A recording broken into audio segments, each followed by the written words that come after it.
A atividade de investir é uma atividade otimista. Investimos por isso com o objetivo de poupar, acreditando que estaremos mais preparados para todas as fases da vida. Mas para investir precisamos de informação. Informação pessoal, relativa ao mercado e à economia, perceber a nossa tolerância ao risco e definir as nossas preferências, como por exemplo o horizonte temporal de investimento. Com esta informação vamos conseguir tomar melhores decisões e responder melhor à pergunta como investir dinheiro. Para isso, servimos-nos do mercado financeiro, que é a nossa máquina de atualização de expectativas e o indicador avançado do mundo no futuro.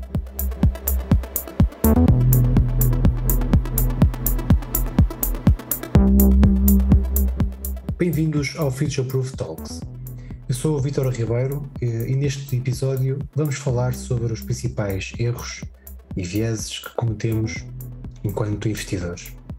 Este tema é baseado no trabalho desenvolvido nas últimas décadas por autores como Daniel Kahneman, Amos Tversky, Richard Thaler ou Nassim Taleb, e que nos mostraram que não existe o investidor perfeito, o investidor racional. Fiquem atentos e retirem as vossas conclusões.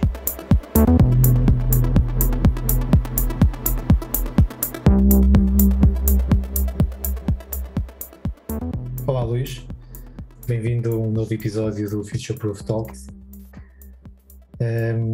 Neste episódio vamos despertar um pouco os investidores para a temática comportamental, a temática que nós gostamos tanto, não é? Falamos muito sobre isto.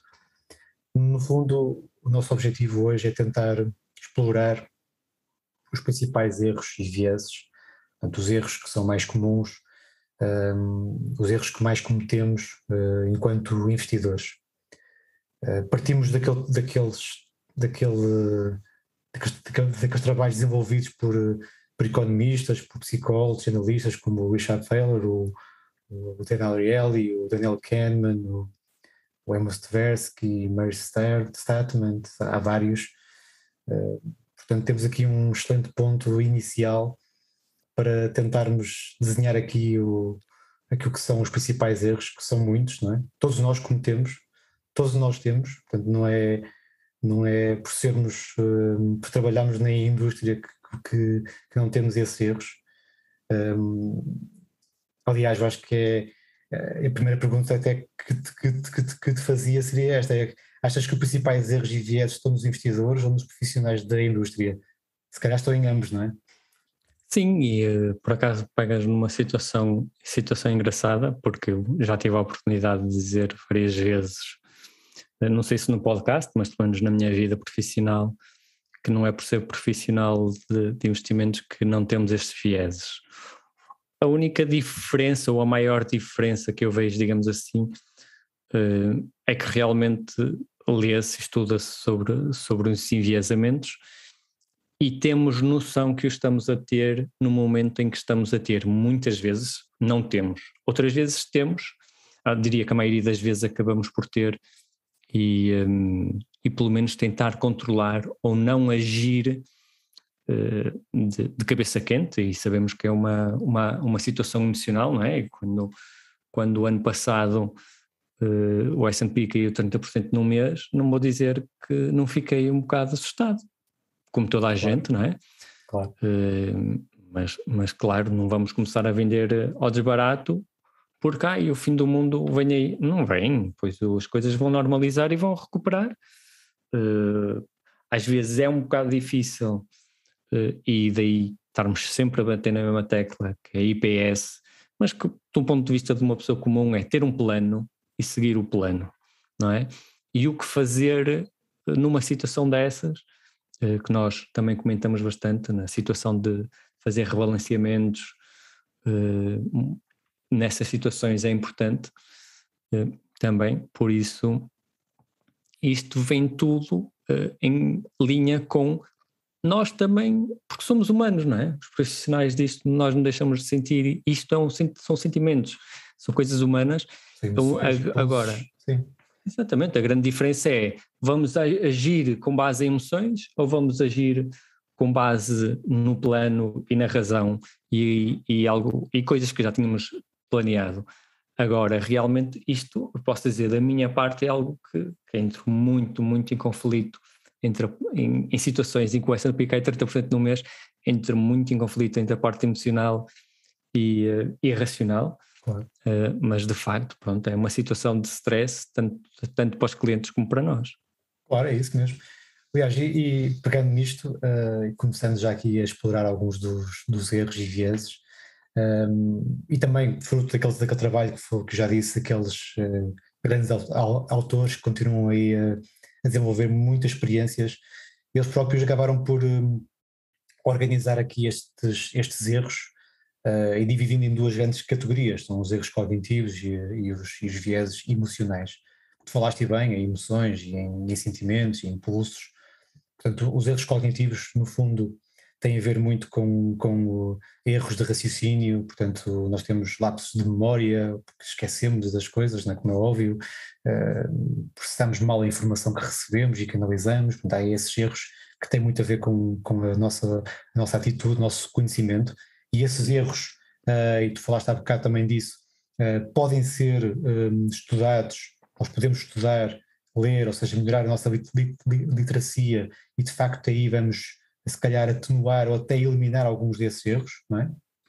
Mas depois temos os erros emocionais, e esses resultam muito dos sentimentos, da formulação, daquilo que é o impulso, a intuição, e neste caso é mais difícil de atenuar, de eliminar, ou seja, nós podemos atenuar, mas eliminar estes viés, estes comportamentos é muito mais difícil, porque está inato, somos nós, não é? Somos humanos, aí está, como tu disseste, e por isso são muito difíceis. Bem, vamos começar por dou-te um pontapé de saída, a tua oportunidade. Queres começar por qual? Já que estamos a falar esta situação, tem tudo a ver com a aversão à perda. Claro, exato. Nós como humanos, e depois há muitos estudos sobre isso, mas aquilo que eu sei que preferes é o Prospect Theory, não é? Que diz que não prefiro, mas sentimos as perdas pelo menos 2 vezes mais do que os ganhos, não é? É isso mesmo. E realmente está provado. E emocionalmente, olhando para uma carteira em que um fundo está a subir 10% e o outro está a descer 2%, não te interessa o que está a subir 10%, tu olhas para o que está a vermelho, está a descer 2%, não é? Até alguns bancos que no extrato não é cores, exatamente por causa dessa situação de... Quer dizer, não queres ainda chamar mais a atenção ao facto de o cliente estar a perder dinheiro, não é? É isso. Que pode ser algo que no fundo até seja positivo, porque não está a gerar algum tipo de pânico no cliente. Mas pronto, é como tudo, tem as suas partes negativas, as suas partes positivas, mas realmente... E isto é um daqueles vieses que é muito difícil de ultrapassar, porque é emocional, não é? Nós temos muita tendência para valorizar mais as perdas, e depois até acabamos por está relacionado, que é ficamos quase que sei lá, impelidos a fazer mais transações, não é? Tentar ir atrás daquilo que é o prejuízo, não é? Tentar o nível de... isto há uma série de consequências relacionadas com a aversão à perda que têm ligações a outros viés e outros erros. Sim. Por exemplo, esta situação que eu falei dos dois fundos, um estar a subir ou descer, aliás, tínhamos acabado de falar sobre a contabilidade mental, não é? Exato. Uma pessoa olha, porquê? Porque uma pessoa olha para a carteira até pode, no fundo, com os dois ativos, se tiver 2 pesos semelhantes, a carteira está mais que positiva, porque um está a subir 10% e o outro está a descer 2%. Pronto. No fundo, a carteira está positiva. Mas não, a pessoa está focado no fundo que está a descer e porque é que este fundo está a descer e não está a subir tanto como o outro.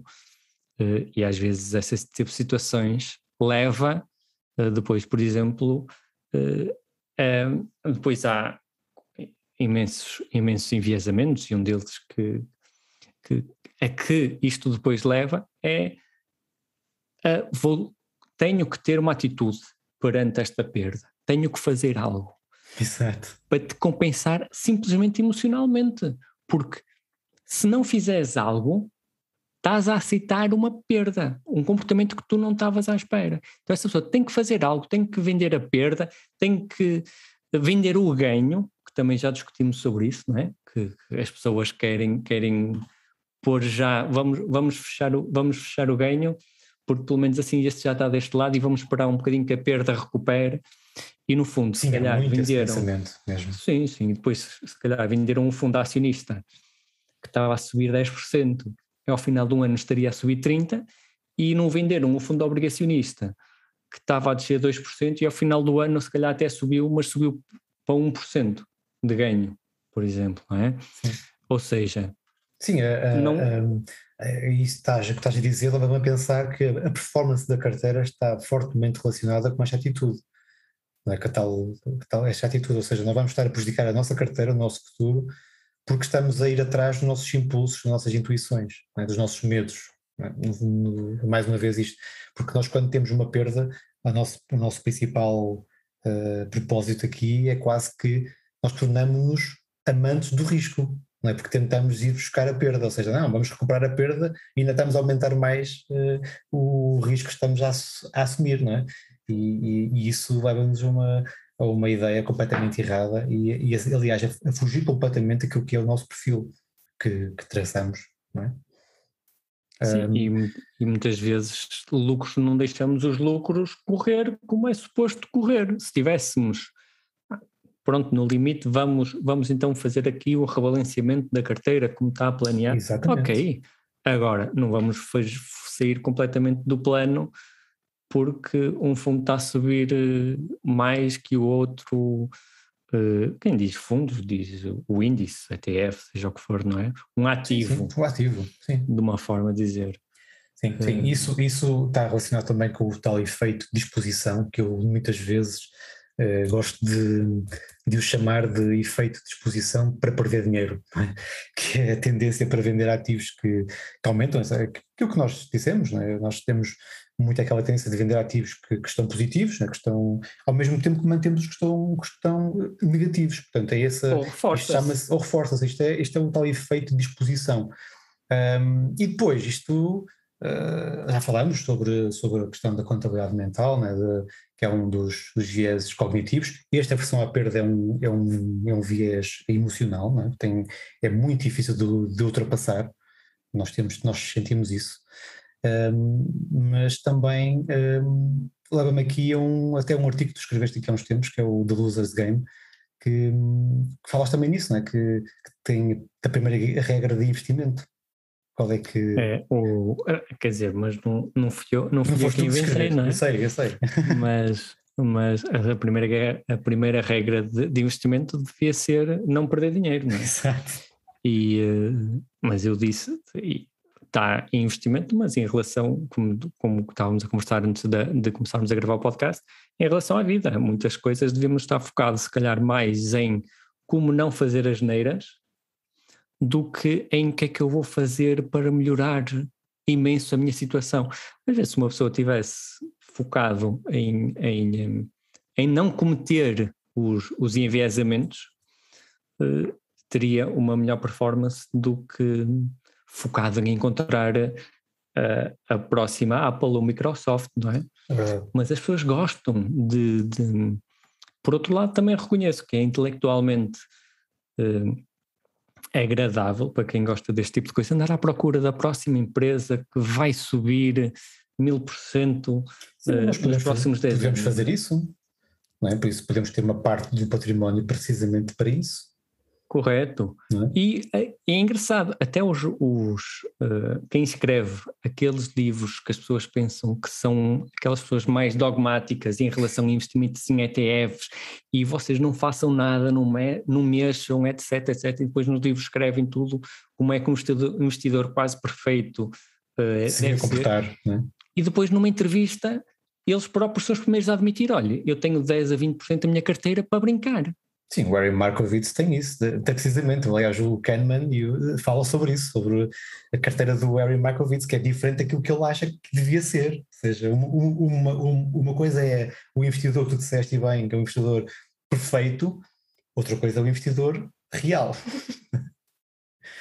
Correto, é muito curioso. Correto. E de facto ajustar, não querendo pegar agora no tema que sei que estás a guardar para o final, mas de facto eu, por exemplo, sou uma pessoa que sou muito a favor de ajustar.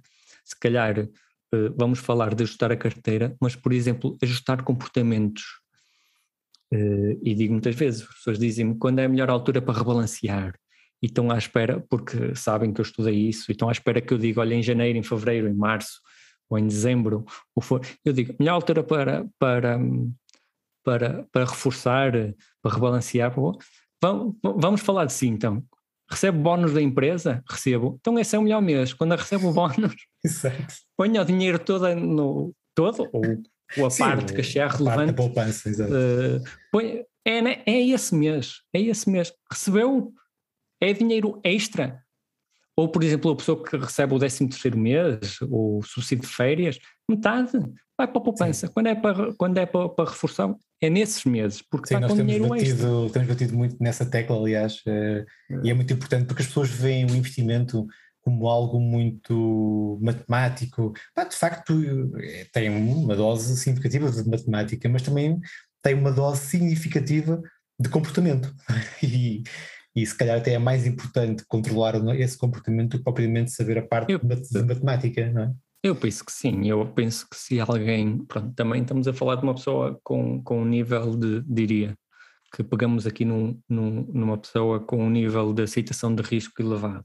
Mas o que investe no S&P 500 ou no MSCI World, simplesmente 100%, sem matemática, sem grandes confusões, Sim. ou 50% no MSCI World e 50% em World Bond. Exatamente. E simplesmente está lá e vai reforçando, tal, todos os anos, tal.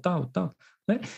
Aliás, tanto sabemos que já num podcast tiveste a oportunidade de dizer que de volta e meia aparece uma senhora sem quase educação nenhuma nos Estados Unidos, que afinal tinha não sei quantos milhões, não é?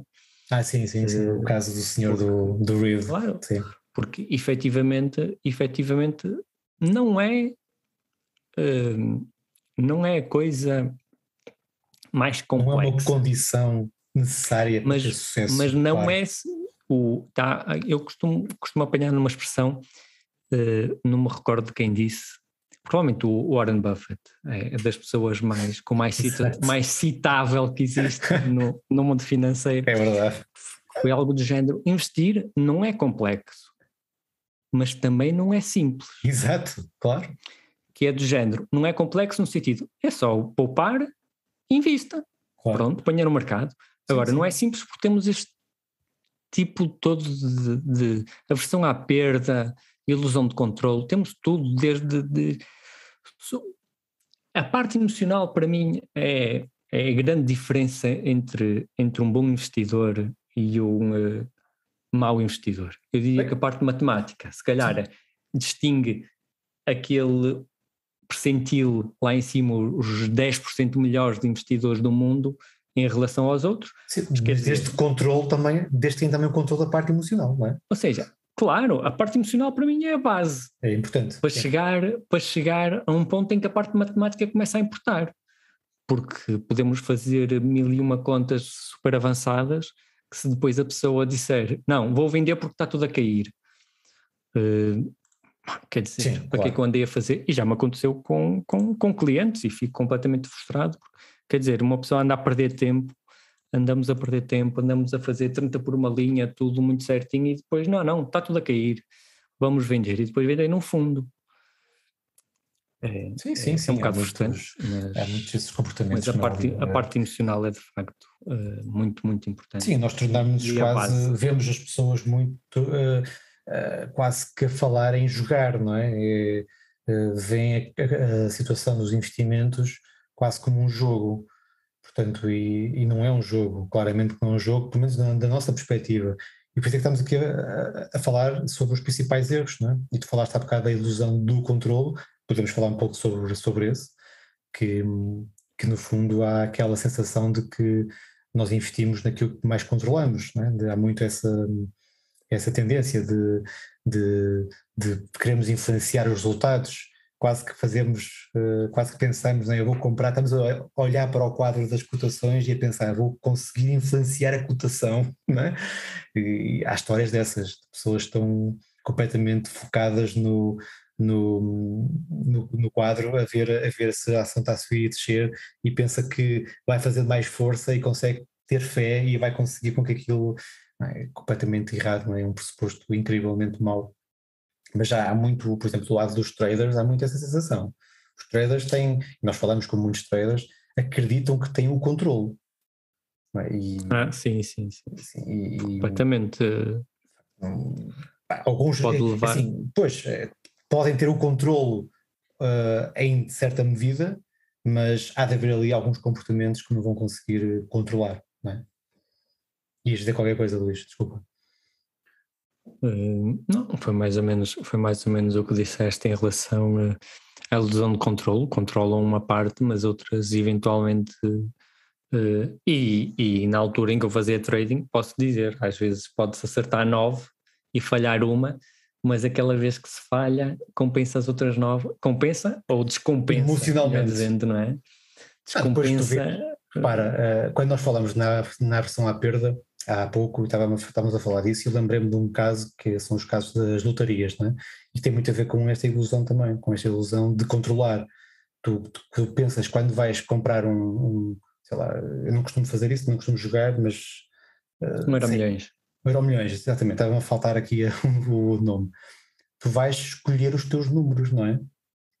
Ou seja, o que é que te leva a pensar quando escolhes os números? Que tens algum poder de controle.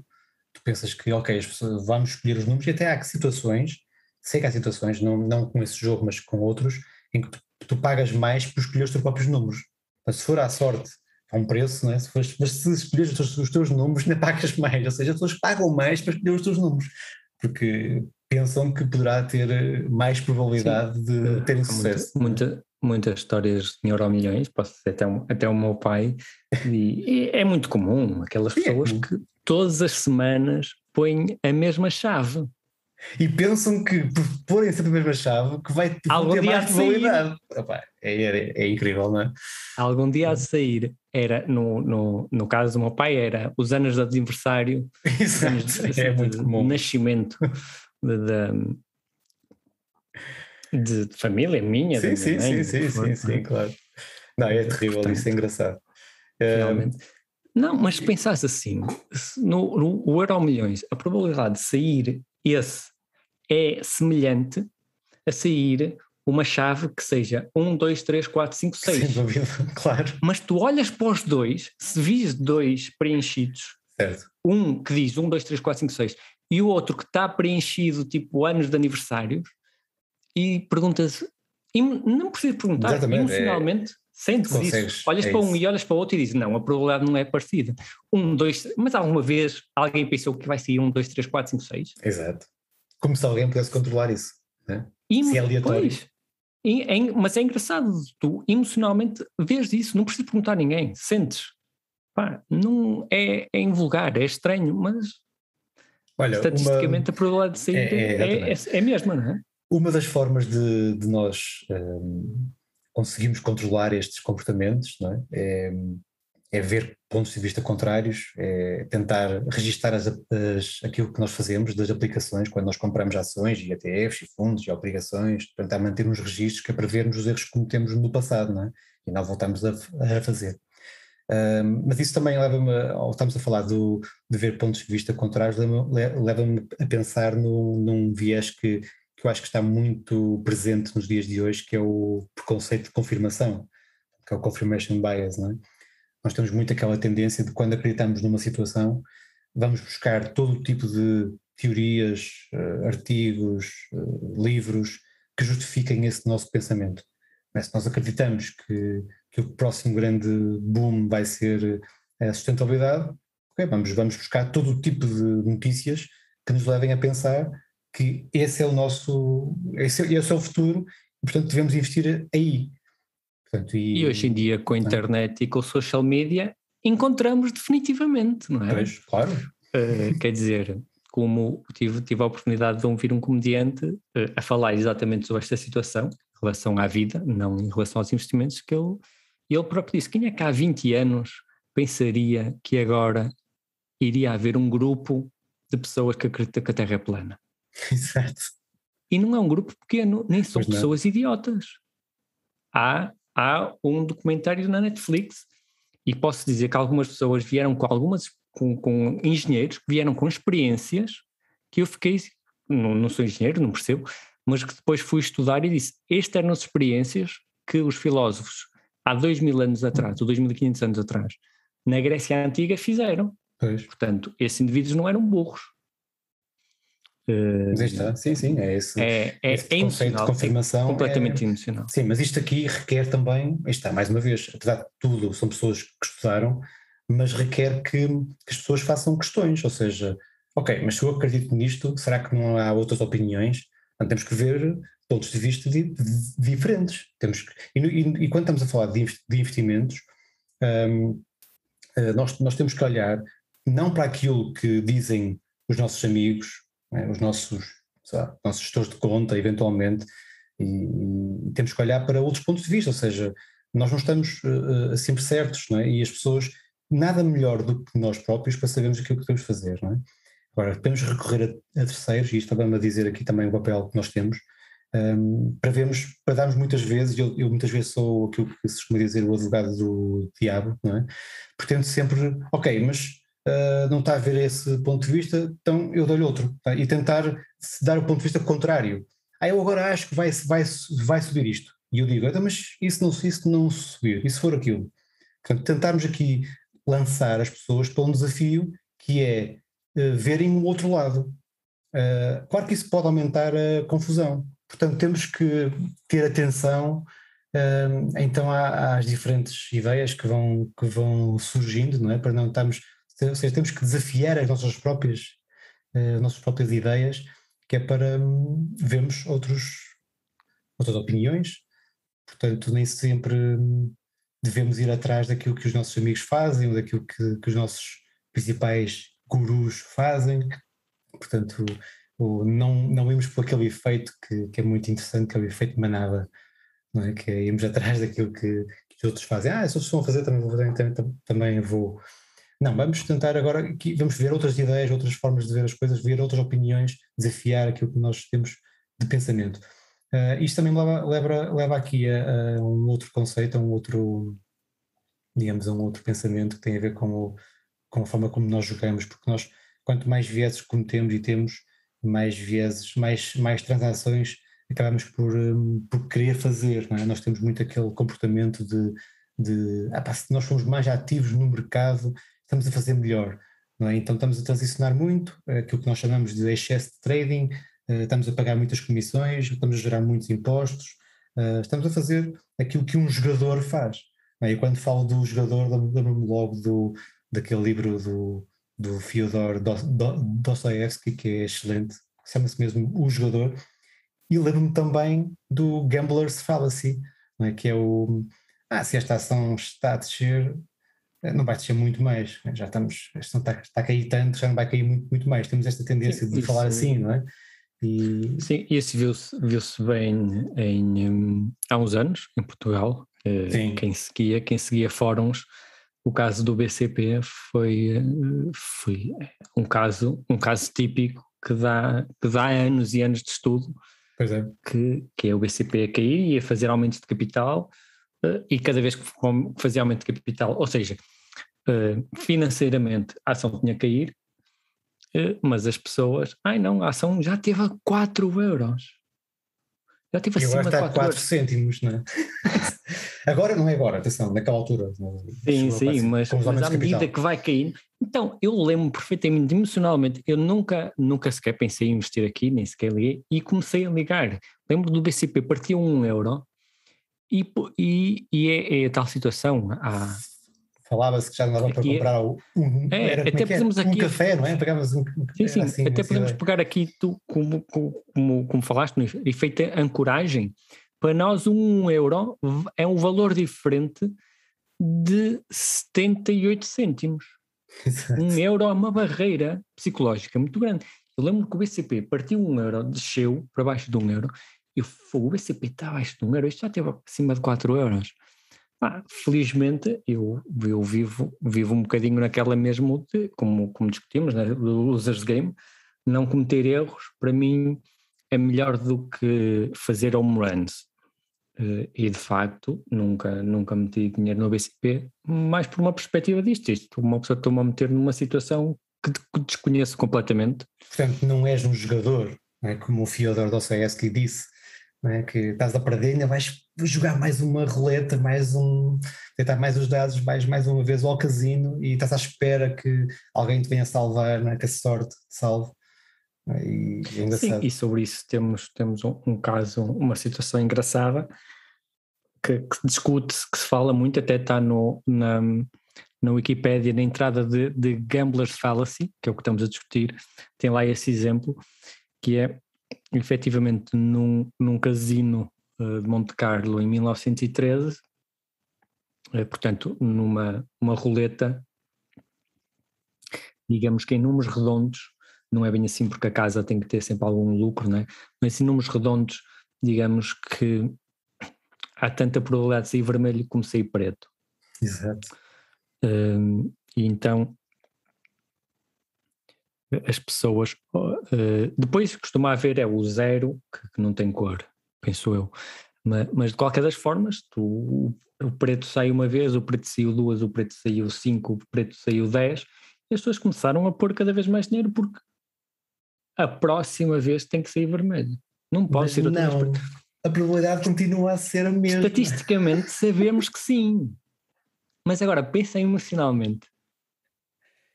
O preto já saiu 20 vezes. Vai sair agora é branco, agora é vermelho. Eu nem esqueci as cores. Tem que ser. Ainda és menos jogador que eu, já vi. Não faço a mínima ideia como é que se não joga sabes isso. Das coisas. Mas sei que mas de facto, o livro é fantástico e esse exemplo também é incrível.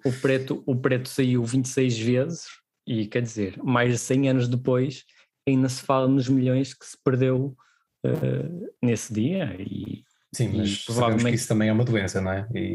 Sim, e provavelmente alguém, não sei se na altura, mas pelo menos se fosse nos dias de hoje, alguém processava o casino porque aquilo estava viciado, não é?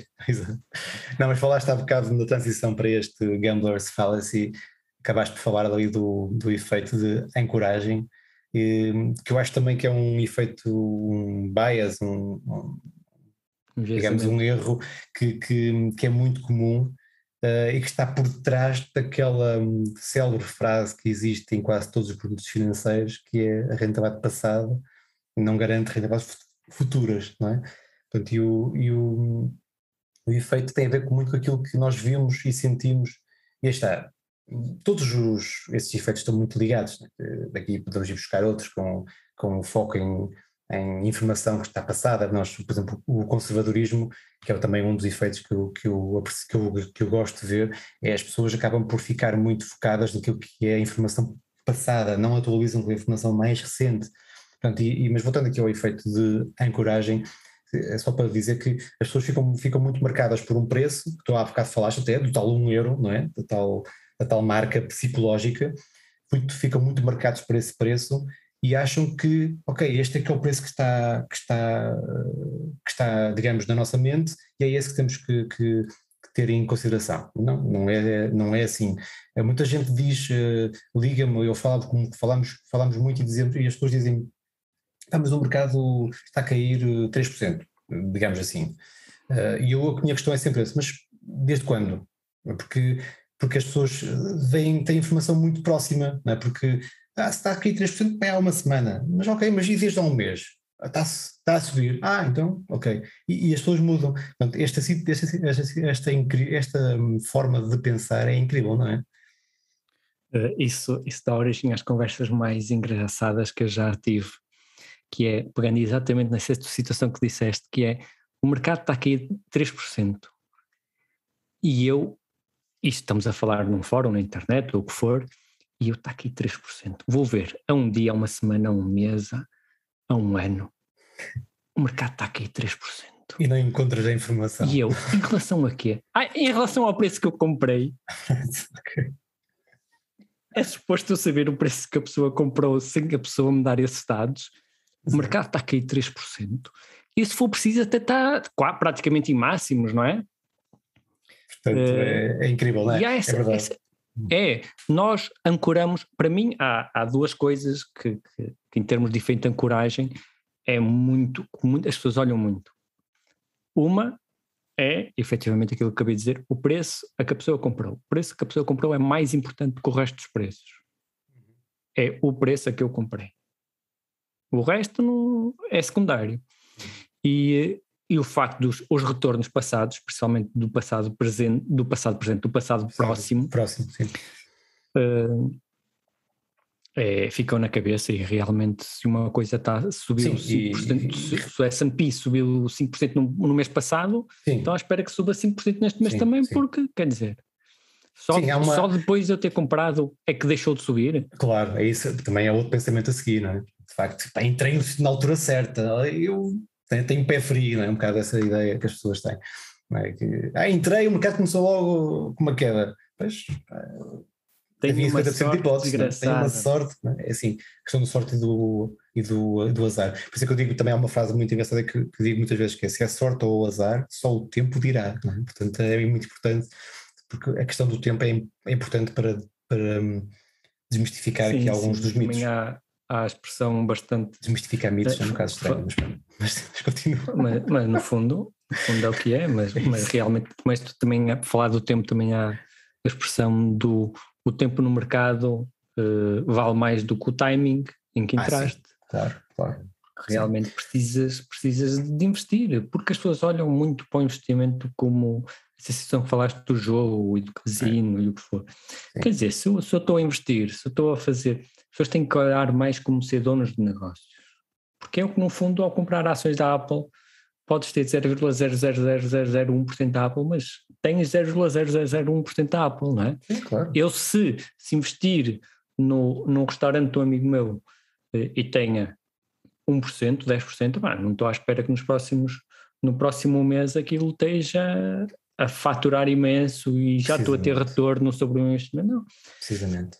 Fazer um plano de investimento mas isso as pessoas compreendem, eu acho que é mais, mesmo emocionalmente, acho que é muito mais compreensível. Eu sinto isso em mim. Se alguém me disser, eu vou investir, vou fazer num restaurante, estou à espera que daqui a 5 anos dê lucro, daqui a 7 anos dê lucro, queres investir, queres-me ajudar, entre aspas, não é? No fundo, participar com um amigo, participar no investimento. E precisava de 10%, de 10% do meu restaurante por X dinheiro para arrancar com isto, para expandir, para abrir um segundo. Os tais lucros futuros, não é? Não com os lucros passados. Exatamente, e uma pessoa compreende isso.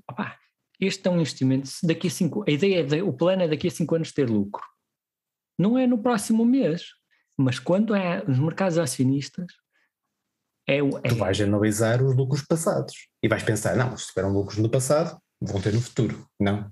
Ou seja, por isso aí está, voltando aqui para concluir aqui um bocadinho este efeito de ancoragem e de ajustamento, que é os lucros passados, portanto os preços, os níveis, os lucros passados, dizem muito pouco sobre o futuro. Portanto, sim, tivemos essa, dissemos mesmo isso no último podcast, sim. Que realmente, mesmo olhando para um backtest, eu, por exemplo, olho para o risco, interessa-me. Sim, claro, é isso. E isso vai-se repetir. Sim. E este efeito também me leva a pensar muito naquilo que são as pessoas, porque muitas vezes também nós ligamos muito à reputação. O gestor é um gestor altamente, tem uma reputação incrível, este fundo é gerido por tal pessoa, não é? Eu lembro-me muito há fundos que estão marcados por aquelas pessoas, pelos gestores que tiveram à frente do fundo muitas vezes, muito tempo, muitos anos, e isso influencia o nosso investimento. E não pode ser. Não é? Porque estamos ancorados não a um número, mas a uma pessoa. Okay? Podemos confiar muito nessa pessoa, mas isso não nos vai dizer, muito sobre aquilo que é o futuro. O que vai dizer é a política de investimento, é o plano, isto está mais uma vez, estamos sempre ao mesmo. Se o nosso plano for compatível com determinados investimentos, é com esses que devemos estar investidos, não com outros que sejam, digamos, de reputação. Eu fico sempre um bocado de pé atrás quando um fundo, por exemplo, tem enorme publicidade, não é? Tem a tal reputação. Mas sim, mas vamos virar a página para outro, e aqui só para também parar aqui um bocadinho em termos de vieses, e para não me alongarmos Sim, muito, porque há ficar muito centenas. e Há um ficamos mundo para sempre explorar, para explorar. para quem gostar e quiser ler sobre isto, há um Sim, mundo para explorar. sim, há mesmo muito. E já que estamos a falar de livros, tenho aqui apontado 2 livros até que recomendo, que é o Misbehaving, de Richard Taylor, e The Undoing Project, do Michael Lewis, que foi quem escreveu o The Big Short, que ficou bastante famoso por causa do filme. Também escreveu outro filme que eu adorei, que foi o escreveu outro livro que deu origem a outro filme que eu adorei, que foi o Moneyball. Exato. Que é com o Brad Pitt, que também é um ótimo filme. Mas pronto, o Undoing Project é sobre a amizade de 2 pessoas que já falamos bastante ao longo dos podcasts, não é? Que efetivamente alteraram o landscape, a paisagem do mundo económico, principalmente no que diz respeito, e nenhum deles era economista, nenhum dos 2, não é? Diria mais até o mundo financeiro, não? No mundo dos investimentos, sim, até. Exploram muito essa vertente dos erros que cometemos enquanto investidores. Ou seja, eu já até tinha não sei se é o nome deles, nem vou dizer, tu a seguir dizes, mas até um deles até dizia que um dos grandes incentivos dele era perceber porque é que as pessoas cometiam tantos erros com dinheiro. Era uma das grandes motivações dele, era tipo, eu tenho que perceber porque é que tanta gente faz tantas coisas estranhas e confusas com o dinheiro. Não é? Mas por isso passo-te a palavra para dizeres então os nomes deles. Os nomes? Não faças isso, que eu sou mau com nomes. O Kahneman. É o Daniel Kahneman e o Amos Tversky. O Tversky, porque infelizmente o Tversky, tivemos a situação de Tversky morreu relativamente cedo. Sim, é verdade. No início dos anos 90 com cancro, penso eu, de maneira que quando isto começou a ganhar tração, fama, digamos assim, sim. E quando eu comecei a ler, não é? No fundo também, nos anos 90 eu era pré-adolescente ou adolescente, depois no final dos anos 90, portanto não é um nome que me fica muito na memória, enquanto sim, outras pessoas acabam. Há vários livros deles, e neste caso do Kahneman. Sim, e a amizade deles acho que foi algo que é mesmo engraçado, incrível de se ler. E recomendo os 2 livros para quem quiser começar neste mundo, e depois efetivamente quem quiser estudar a sério, há milhentas coisas. Sim, depois há vários livros do Richard Taylor, como dizemos, também o Nuts, que é um livro muito forte, muito interessante a nível comportamental. Vídeos no YouTube. Vídeos de Google Talks, né, por exemplo, também. Há também um livro do Dan Ariely que eu cito sempre, que é Nós Somos Irracionais, não é? E isto leva-nos aqui uma transição também de temas, aquilo que nós entendemos como sendo as finanças tradicionais e aquilo que são as finanças comportamentais. Não é? Até o Richard Taylor até diz muitas vezes, quer dizer, disse não, penso que numa conferência, uma frase que ficou muito, muito famosa, que ele diz que no curto prazo entende, no futuro próximo, tá? Que não entende, não vê razão, não é bem essas palavras, mas a ideia será esta, não vê razão para que se diga finanças comportamentais, porque no fundo o que existe é finanças. Portanto, que outras finanças já que não comportamentais? É esta a expressão que ele usa. Eu acho incrível, porque de facto as finanças são comportamentais. Portanto, nós somos humanos, começamos o podcast por isto, não é? E cometemos erros, temos vieses, não somos racionais, porque aqui volto outra vez ao ponto das finanças tradicionais. Nós fundamos as finanças tradicionais, o Gary Markowitz, são vários nomes que existem que deram corpo a esta teoria, a estas ou Modern Portfolio Theory, não é? E a partir daqui que construímos tudo o que é a base racional do investimento, e partimos da premissa que o investidor é racional, que o investidor vê só risco, portanto que vê o património de forma integrada. Portanto, há aqui uma série de noções, ou seja, um investidor é perfeito, não é? E o mercado é totalmente eficiente. Portanto, nós sabemos que todas essas informações, tudo isso na realidade não é bem assim. Vamos analisar o mercado e sabemos que as pessoas não são racionais, As pessoas são, como já dissemos ao longo deste episódio, são avessas à perda, muito mais do que ao risco, ou seja, têm as duas vertentes, mas avessas à perda é muito forte, há um sentimento muito, muito forte, e também não têm o património, não veem o património de forma integrada, pelo contrário, veem segregada por níveis, por uma série de fases, como já vimos também, já deste algum exemplo aqui. Portanto, aqui nós temos que trazer aquilo que nós temos como portfólio. Nós quando construímos o nosso portfólio, o nosso, ou o investidor, partimos de uma base que é uma base fundamental, dos conceitos fundamentais, teóricos, portanto fazemos aquilo que nós chamamos um portfólio tradicional, com a situação da média e da variância, portanto temos em consideração a maximização do rácio de Sharpe, digamos, do risco-retorno, vemos se a carteira está diversificada por meio da covariância, das matrizes de correlação, portanto tudo isso. Mas depois temos que levar o portfólio para um caminho, que é o caminho do portfólio modificado. O que é que esse portfólio quer dizer? Quer dizer que é adaptado àquilo que são os erros cognitivos e emocionais da pessoa. Portanto, é aí que eu acho que nós conseguimos que as pessoas tenham um portfólio mais ajustado àquilo que são os seus objetivos, as preferências, aquilo que temos falado sempre, que é o nosso plano, não é? E não sei se queres dar aqui algum input em relação a isto, porque fazes a parte mais analista, não é? Já dei, que foi efetivamente aquilo que eu disse quando é para reforçar. É para reforçar quando tem dinheiro extra, quando recebe o 13º mês, é quando recebe o bónus da empresa, independentemente de matematicamente no passado, a melhor altura para reforçar foi em dezembro. E depois também há inúmeros estudos sobre o porquê que é o melhor mês para reforçar. Entretanto, disse que é porque muita gente recebe o bónus em dezembro, porque a questão fiscal da passagem de ano, etc. Portanto, efetivamente, historicamente, e é algo que é transversal a vários países, a melhor altura para reforçar ou para rebalancear é em dezembro. Mas eu digo sempre, é quando tem dinheiro extra. Quando é que tem? Quando é que recebeu? Portanto, é mesmo essa situação, que não é só, às vezes, tudo o que tem a ver com a IPS tem mais a ver, e com o plano de investimento tem a ver também muito com esta parte emocional, não só com a carteira, mas quando são as alturas para rebalancear, quando são as alturas ótimas para termos reuniões, etc.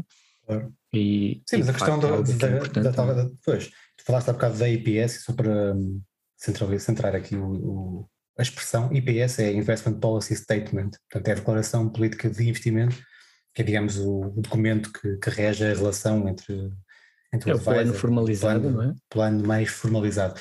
Mas a questão do portfólio, que é tradicional, que nós construímos com base nestes modelos teóricos e com base naquilo que é o modelo da mean variance, né? Optimization, ou seja, temos um portfólio otimizado em relação ao rácio de maximizar o risco e o retorno.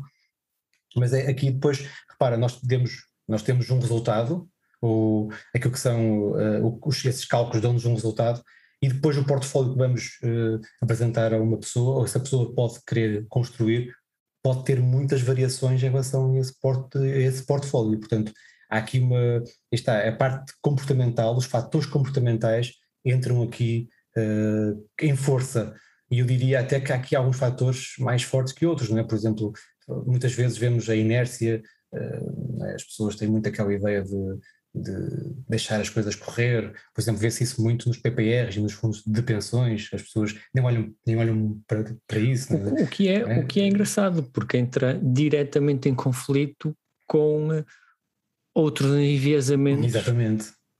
Portanto, nós somos de uma complexidade.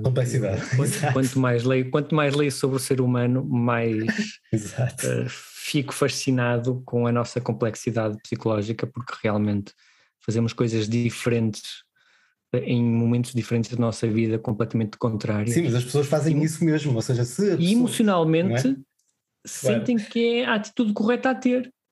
E dizem, então se no momento A fizeste aquilo e agora estás a ter a atitude oposta. Nós temos casos claros disso, não é? Sim. Que a inércia funciona aí, porque as pessoas têm um fundo de pensões que partilham com a empresa, ou a empresa faz um desconto e as pessoas fazem outros, né? Assim funciona um pouco isso, e as pessoas nem querem saber, ou seja, como é que aquilo está, porque a inércia é um bocado isto, é deixar estar, e depois até à medida que se vão aproximando da data da reforma, deviam ir diminuindo os ativos de maior risco e aumentando os ativos de mais conservadores, não é? Supostamente o racional seria isso. Mas as pessoas não ligam a isso. E depois da sua carteira, fora daquilo que é o fundo de pensões ou o plano de PPR ou algo assim do género, já vem de forma diferente. Não é? E estamos a ver aqui isto. E depois já há aquela diversificação também que eu gosto muito de falar, e por isso é que eu digo que o portfólio tradicional não é mesmo o portfólio que as pessoas depois têm, que é a diversificação de forma ingênua, que é dividir um por ano, não é? Ou seja, e se eu tiver mais que 100 de dinheiro, se dividir em 10 ETFs ou 10 fundos, já estou a diversificar. Não é bem assim. Não é assim de todo. Não é? Porque podemos estar a diversificar, ou seja, podemos estar a subscrever, aliás, nós já acho que demos este exemplo num outro podcast, se estamos a investir 10 em 10 ações do setor, por exemplo, da energia, não estamos a diversificar, né? Estamos a diversificar dentro do setor, não é uma carteira diversificada. Portanto, há aqui muitas situações que temos que analisar, e a questão também do ser familiar também acho que é um fator muito, muito importante. Aqui em Portugal talvez não se note muito bem isso, porque o nosso mercado financeiro é praticamente inexistente, não é? E aquilo que existe é de facto pouco. Mas o home bias está muito presente naquilo que são os portfólios diferentes, ou seja, da diferença entre aquilo que é um portfólio tradicional.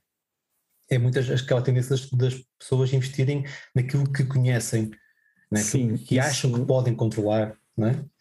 Sim, isso muitas vezes leva a uma atitude completamente errada, que é as pessoas investirem na empresa onde trabalham. Principalmente nos Estados Unidos, eu leio imenso sobre isso, pessoas que investiram imenso em empresa, e depois, se a empresa tem problemas económicos e vai à falência, perde dos dois lados, perde porque perdeu o emprego e perde porque perdeu os investimentos. Mas repara, aqui também há isso.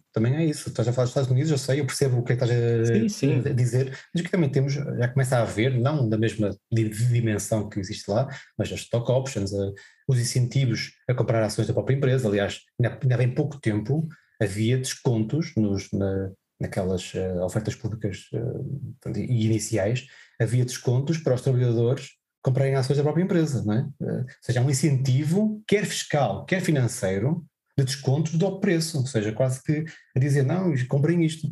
Portanto, isto é um exemplo de home bias, digamos, estamos no investimento por familiaridade, não é? Portanto, bem, acho que já dissemos bastantes erros e vieses, acho que temos aqui, foi bastante extenso. Sim, tínhamos pano para mangas, e como disse, quem quiser, até recomendei 2 livros, e quem quiser ler mais, estudar mais, o que não falta é Sim, acho informação. que aqui a literacia financeira é essencial, não é? É um dos fatores mais importantes, se calhar, para atenuar ou até eliminar alguns destes comportamentos, não é? Penso sim, foi como disse, às vezes focarmos um bocado mais em não cometer erros do que propriamente em fazer investimentos fantásticos, porque é o que leva depois muita gente a investimentos que no fundo às vezes quase que parece entra num mundo de jogo, não é? Vemos essas situações agora com o Reddit no início deste ano, não foi? As meme stocks, não é? Exatamente, os meme stocks, temos as cryptocurrencies, e na minha opinião isso... Nós não podemos dizer que sejam maus investimentos, não tem a ver com isso, não é? Tem a ver com o facto de entrarmos num sistema de jogo, não é? Que não Exatamente, sim, é mesmo essa visão. Eu, por exemplo, sou bastante adepto, independentemente de não ser adepto de nenhuma cryptocurrency específica, sou muito adepto que está para ficar esse tipo de mundo, não é? Claro. Temos de falar sobre isso. Agora, não é numa perspectiva de jogo, de comprar e vender e fazer trading. Claramente. Que isso, infelizmente, muitas vezes, parece que corre mais vezes mal do que bem, não é? Bem, ou corre bem aos outros sim, e a nós corre mal. É isso, normalmente é assim. Temos azar. Sim, para finalizar e só para deixar aqui 3 questões que eu acho que são essenciais para as pessoas irem pensando e no tal, ou mais uma vez reforçando nos tais vieses, erros cognitivos, ou seja, nós temos que perceber esse tipo de comportamentos, o nosso próprio, ou seja, a nossa própria autoavaliação, não é? E então deixava aqui 3 perguntas que eu acho que são essenciais para o tal portfólio tradicional e passarmos para o portfólio modificado. Quais são os vieses e erros que mais evidenciamos? Ou seja, procurar então que erros é que existem e ver quais é que são aqueles que nós mais temos e mais cometemos na nossa vida como investidores. Depois, que tipo predomina, ou seja, se os erros são mais emocionais ou mais cognitivos, porque isso é diferente, ou seja, como já dissemos, os cognitivos podem ser, se calhar, mais facilmente eliminados ou atenuados com estudo, outros nem tanto. E depois, se esses viés influenciam a construção do portfólio e a tomada de decisão, né? Porque a tomada de decisão é importantíssima. Eu acho que no fundo, ao lermos isto, ao estudarmos isto, temos que ter um pouco mais de autoconhecimento em relação a nós, não é? Claro. Como enquanto investidores, e o que é que isso pode prejudicar os nossos investimentos. Sim, o que é que nos pode levar a perder dinheiro. Exatamente, ou seja, o nosso objetivo... Ou deixar de ganhar. Sim, claro, é isso. Aliás, a nossa medida de risco central em termos de investimentos individuais é mais importante, é a probabilidade de falhar, não é? É tal a situação de não atingirmos o nosso objetivo. Esse deve ser sempre a nossa medida de risco. Está bem? Bem, obrigado, Luís. Até à próxima.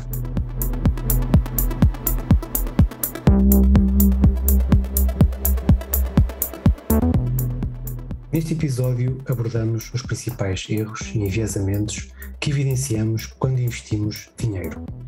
Para mais conteúdos e informações sobre este e outros temas, acedam a futureproof.pt e às atualizações no nosso LinkedIn e Twitter.